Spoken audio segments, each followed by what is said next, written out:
The Hearts of Gold podcast is brought to you by the Grow and Share Network, produced by Off the Walter Media Productions. Welcome to Hearts of Gold. Today we have Madalyn with us. Hi, Madalyn. Hello. Can you tell us about your Girl Scout Gold Award project? Oh, I'll be happy to. So I've been doing robotics and I've been a really big, advocate and enthusiast of STEM for the last few years. I started in robotics in 6th grade and I've been continuing through it so far. And I definitely want to become an engineer in the future. And that's why I decided to do my Gold Award project on specifically STEM and more specifically empowering more women to go into STEM. It's been a pretty controversial topic in the past few years, especially with STEM becoming such a big topic. And I think it's really unfortunate, the huge gender gap within STEM. So it was really my primary goal to help inspire more girls to pursue STEM, especially at a younger age, and specifically for the underrepresented and underserved. So my Gold Award project basically the whole goal was bridging the STEM gender gap, and it was a multi-phased project to benefit all the local communities here in San Diego, as well as benefit students globally who I've been working with for the past, few months. So I started off basically by organizing multiple events with my robotics team and my SWENext clubs. My SWE club is basically the Society of Women Engineers. And we organized multiple events, which helped to inspire local girls. And for example, one of them was called the Girls in Inspiration Day, where we impacted over 100 girls and their parents by having work on different engineering projects, teaching them engineering concepts, and being able to have the chance to do hands-on experiments and projects, which was really cool. And then we hosted multiple First Lego League Junior Expos. I organized them, and we also did multiple First Lego League actual competitions and mentorship. So that was really exciting. And then actually one of, the main aspects of my Gold Award project was actually traveling down to Paraguay, which is a country in South America, where I was able to meet one of the First Lego League teams I had been mentoring and actually host a First Lego League or First Tech Challenge scrimmage down there, which is really incredible. So I also did some work, some political work. We went up to Sacramento with me and my mom, and we talked to some politicians about multiple different STEM bills and rights and stuff, which is really cool. And I guess that sums up my entire Gold Award project. For those who aren't familiar, what is FIRST Robotics? So FIRST basically is a youth STEM organization which has multiple levels of competition for students from pre-K all the way up to high school and even after high school. And it basically just allows students to create robotics teams and compete. How did you make the connection to Paraguay? And what was it like traveling down there and implementing FIRST Robotics down there? In today's day and age, I think basically everyone's on social media, on Snapchat, Instagram, Facebook.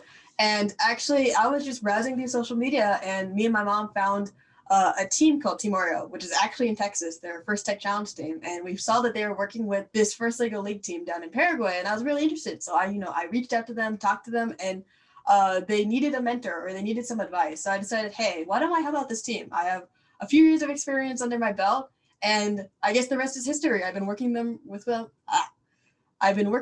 for about 2 years now, a little bit more than 2 years, and it was really great being able to travel and see them.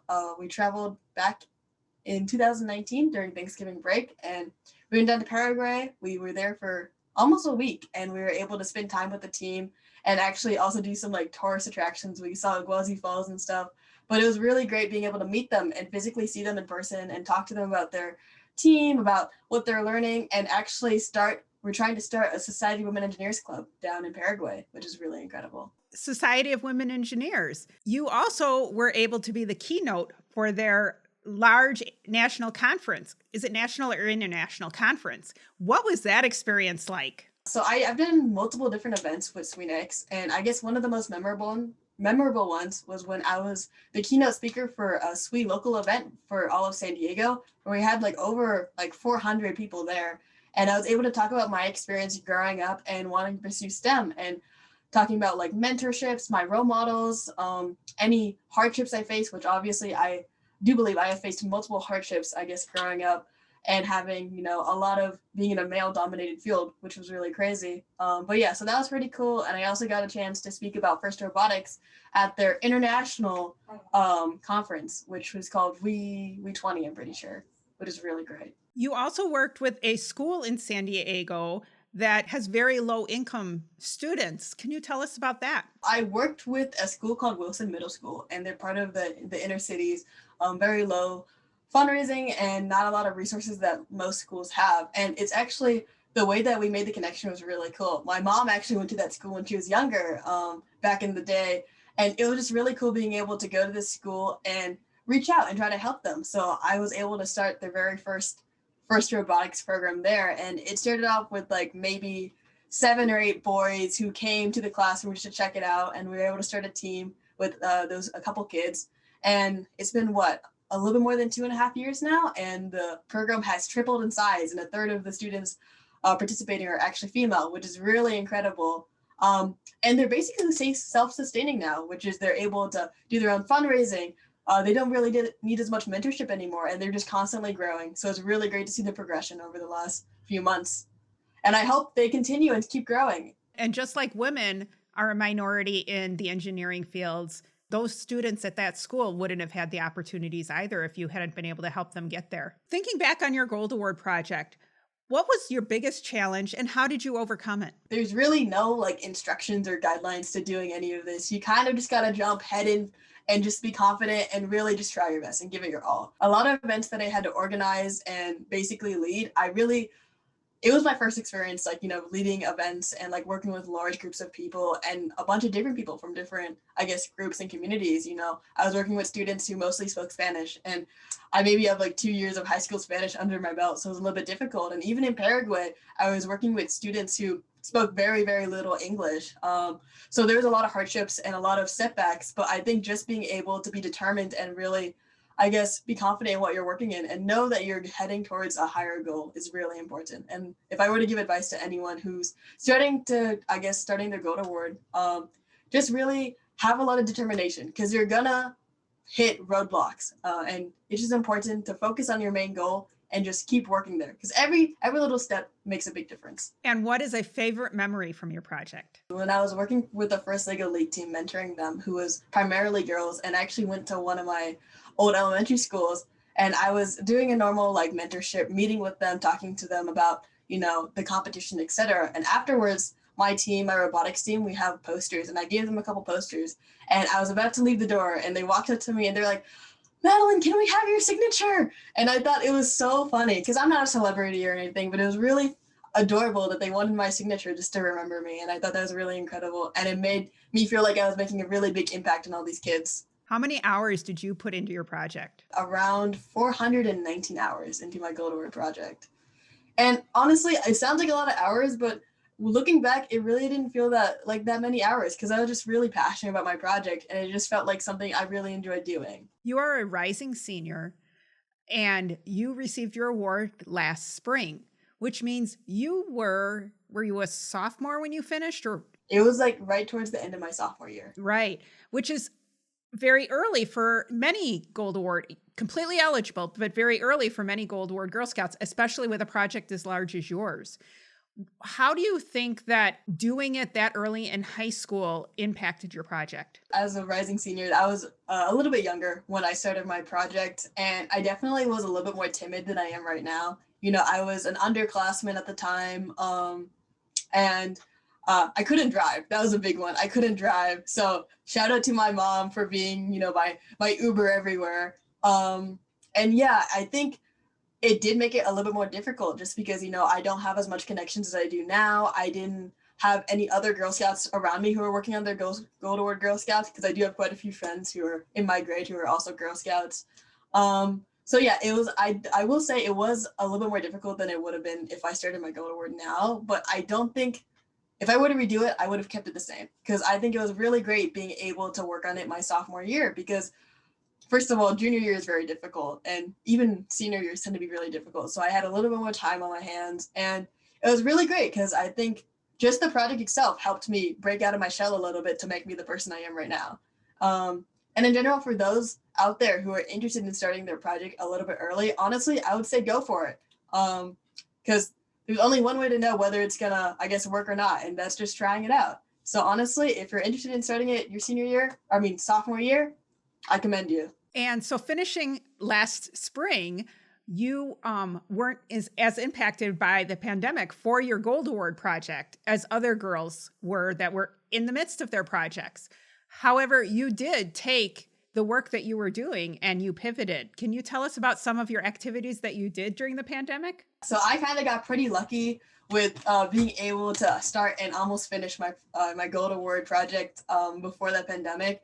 But I think the big thing with your Gold Award, it's not just something that you do for the award. It's something that you start and honestly just continue.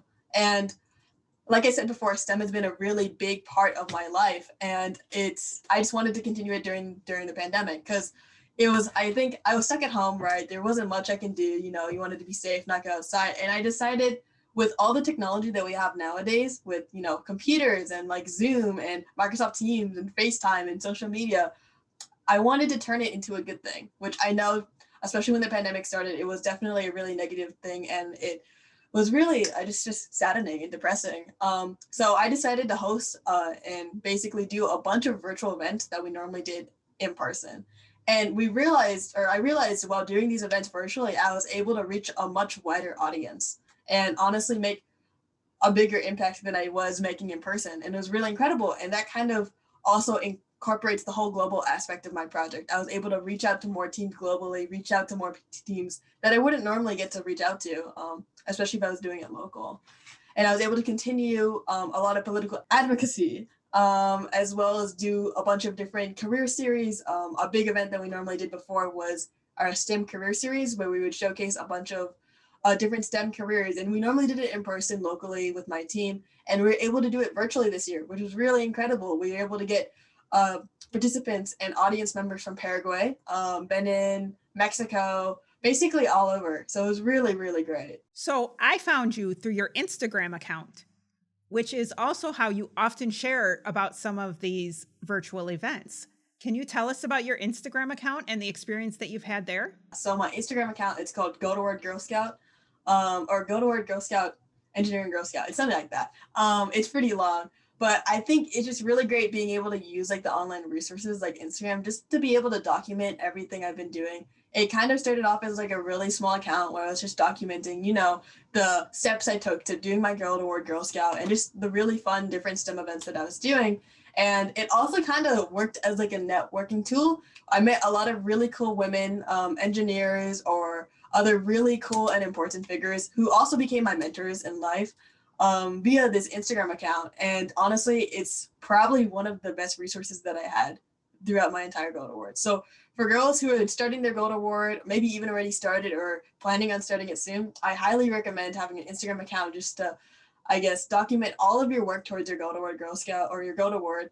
And just, it's really great being able to look back on everything. Because especially now that I've finished it, it's just really cool seeing, I guess, where I started and where it ended. Because honestly, when I started it, I had no idea how it was going to go. I didn't know where it was going to end. I didn't know if I was going to do all these events. Honestly, a lot of it was pretty spontaneous, and it's just really great being able to look back. Can you tell us about your other Girl Scout activities? Prior to doing my Gold Award, I actually got my Bronze and Silver Award, which was pretty cool. And I did those also kind of STEM-based / engineering-based. So those were really cool. And even, I guess, now that I finished my Gold Award, I've been able to work specifically with a lot of local Girl Scout troops, which is really incredible. I do a lot of coding and engineering on my own time, as well as with my SWENext club, because a few of my other members are also Girl Scouts, and we're able to host almost like these like clinics or / workshop shops where we're able to work with Girl Scout troops to help them earn different STEM badges, which is just one of my favorite things to do because it's really great to see these girls interested in STEM and kind of get a taste for it for the first time.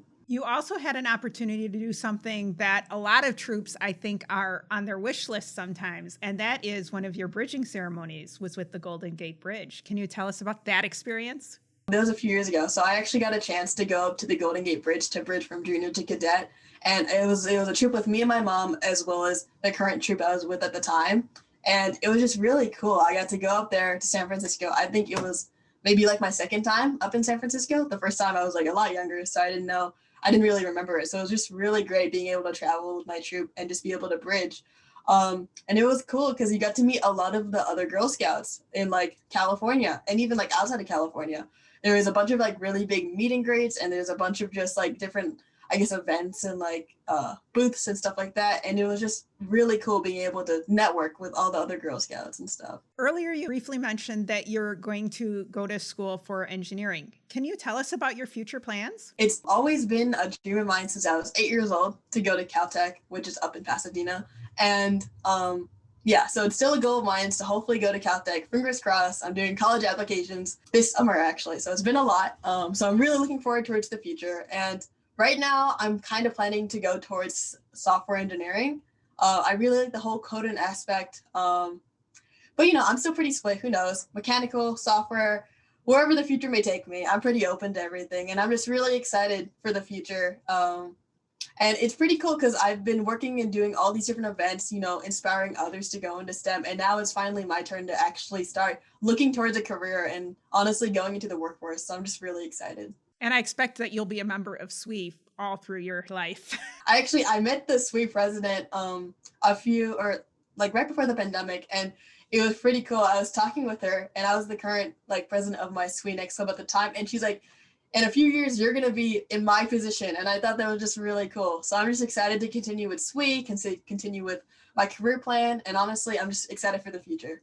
A little bit nervous, but excited mostly. Is there anything else you'd like to share with the audience? I'm excited to see, hopefully all these Girl Scouts who are watching this also post their Gold Award on Instagram, because I'm excited to see all the other Gold Awards in the making, I guess. I love watching the Gold Award projects on Instagram and the girls post. It really helps you get a feel for the whole project. I'm just excited in general for everyone. And I'm excited for this pandemic to be over. So hopefully we can have more in-person events, meet more Girl Scouts, more workshops, all that fun stuff. How do you make your s'mores? So I experimented with some s'mores pretty recently because I went on a camping trip with some family members, and instead of graham crackers and chocolate, we used chocolate chip cookies instead for the outside of the s'more. And honestly, it was incredible. It was really delicious, very sweet too. So you can't have too many, but I think that's my new go-to way to make s'mores, with chocolate chip cookies instead, and with a glass of milk, of course. Of course. Yeah, of course. Well, thanks for joining us. Oh, thank you so much for having me. Make sure to click follow or subscribe so you always know when new episodes are released. And don't forget to power your passion and conquer your challenges. The Hearts of Gold podcast is brought to you by the Grow and Share Network, produced by Off the Walter Media Productions. Thank you for listening and spreading the word on what we do. If you want to share your story of how you earned your Gold Award, reach out and send an email to growandsshare@outlook.com. Be sure to listen to the newest episodes on your favorite podcast app, as well as view the full video episodes on youtube.com/Cheryl M. Robinson. That's youtube.com/Cheryl, the letter M, Robinson. Take care, and we'll see you next time.